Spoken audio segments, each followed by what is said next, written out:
Pero kasi Right. my main goal talaga before is that whoever can pay me better, dun ako pupunta talaga.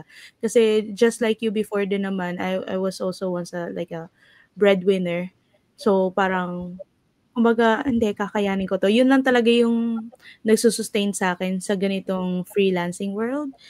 So ayun. But you mentioned kanina kasi you started or your starting rate was $5.5 if I'm not mistaken, right? Mhm. And was the pay now better than before? Of course. Ah, Naman. gusto ko yung Oo, sagutin 'to. layo. Yung sabi ko sa'yo, ROI ko na nga mga ano eh. Yeah. And I'm proud because habang yung mga iba ay not to shade anyone, pero habang yung mga iba ay piniflex online kung ano mga naipundan nilang mga material things.